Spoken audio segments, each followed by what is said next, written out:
Et on est avec Serge July tout de suite. Bonsoir Serge. Bonsoir Christophe. Avec vous, on va revenir tout de même sur la contre-performance du président sortant Nicolas Sarkozy.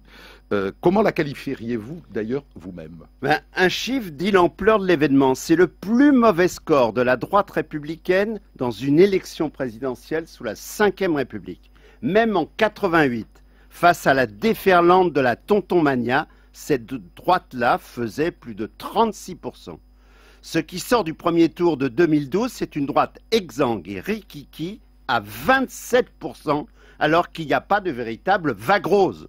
Rien ne traduit mieux la faiblesse de Nicolas Sarkozy que ce chiffre. Cela signifie que la droite parlementaire est à bout de souffle et en partie à reconstruire. Bonjour l'ambiance. Comment Non mais ce chiffre est exact, hein, vous savez, Madame Pécresse. À condition que le vote du MoDem soit un vote qui ne soit pas un vote de centriste oui, équivalent à celui de oui, 88. Alors, je vais revenir dessus. Entamer un débat. Comment s'explique, Serge July, cette atrophie de la droite? La crise, bien sûr, qui renverse la plupart des majorités en Europe. L'impopularité du président qui dure depuis le début 2008, avant le déclenchement de la crise. S'y ajoute un style très clivant, assez anxiogène et sans doute des erreurs stratégiques. Alors, Nicolas Sarkozy aurait pu faire d'autres choix, de devenir par exemple, il y a songé, le Schröder français, vous savez, le grand réformateur allemand. Mais il aurait dû s'y prendre plus tôt. Il a préféré le choix finalement de Patrick Buisson comme penseur et comme stratège. C'est lui l'inventeur du débat récurrent sur l'identité nationale,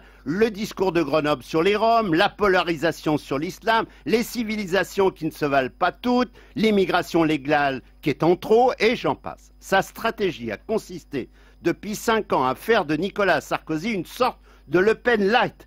Et cet ancien d'extrême droite y a mis beaucoup de passion.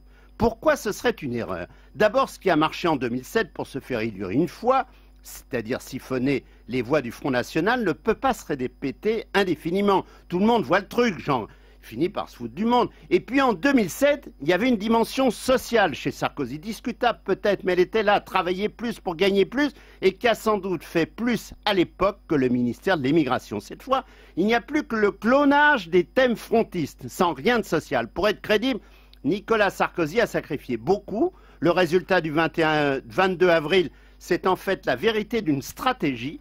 Malgré la dérive ultra du sarkozysme, le Front National est à 18%.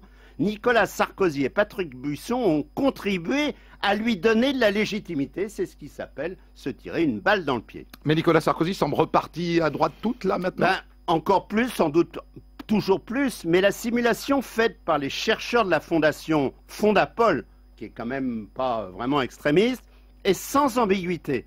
Si 60% des électeurs de Marine Le Pen et 50% de ceux de François Bayrou, ce qui n'est pas acquis, votent Nicolas Sarkozy au deuxième tour, François Hollande l'emporte quand même. Or, ces reports de voix sont exceptionnels. Pour dire en un mot, le président est tout nu. Serge July.